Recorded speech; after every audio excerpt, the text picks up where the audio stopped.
नमस्कार दोस्तों, हर बार की तरह आज भी मैं आपके लिए अलग सब्जेक्ट लेकर आया हूं। आज हम जीडीपी के बारे में बात करेंगे।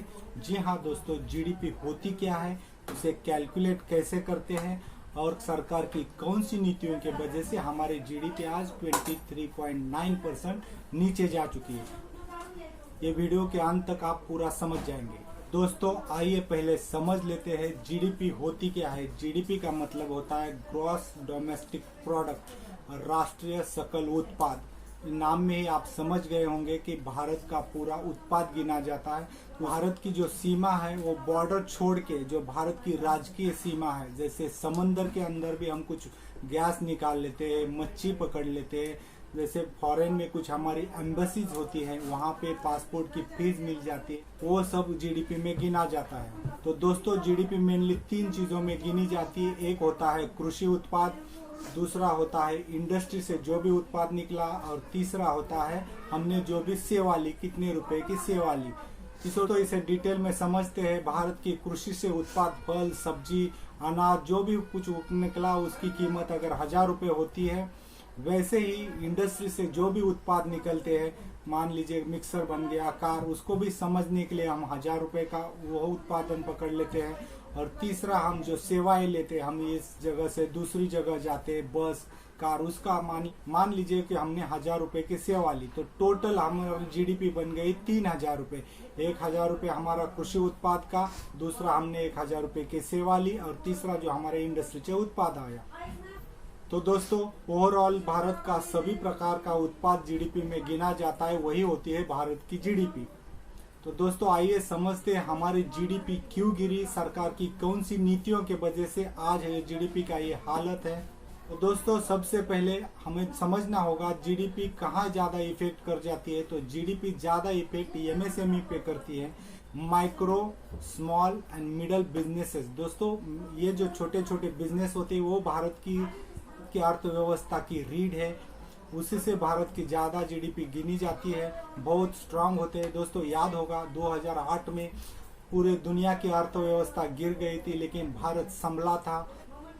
तो दोस्तों मनमोहन सिंह ये बात जानते थे कि हमारा जीडीपी को ज्यादा इफेक्ट नहीं होगा, क्योंकि हमारा अनऑर्गेनाइज सेक्टर जो है, जो असंगठित क्षेत्र जो है, वहाँ पे इसका इफेक्ट नहीं आएगा, क्योंकि वहाँ पे हर चीज कैश में होती है।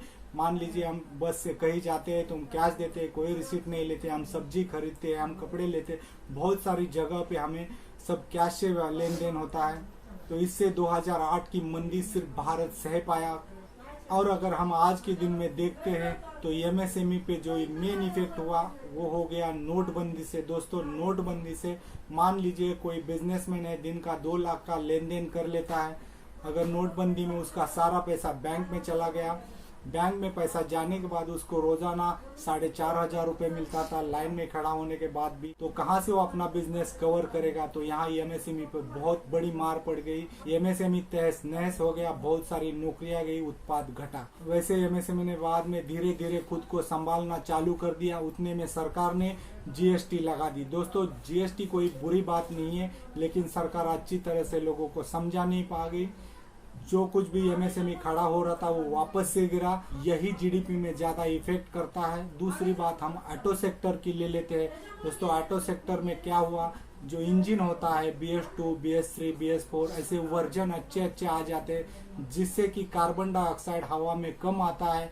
दोस्तों BS4 चल रहा था, उतने में सरकार ने जल्दी में ये डिसीजन दे दिया कि हम BS6 लेकर आएंगे।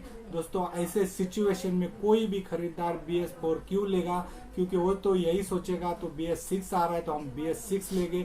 जगह पे खरीदी बिक्री स्टॉप हो गई, ऑटो सेक्टर का उत्पाद बंद हो गया, इससे भी हमारी जीडीपी को बहुत बड़ा झटका लग गया। यहाँ पे कुछ सुधार होता, पहले सरकार ने वापस यहाँ भी जीएसटी लगा दी, तो यहाँ फिर से वो बिजनेस नीचे आ गए। वही सब हाल भारत के हर छोटे मोटे बिजनेस पे हो गया। यही मेन कारण है हमारी जीडीपी ज्यादा इफेक्टेड हो गई।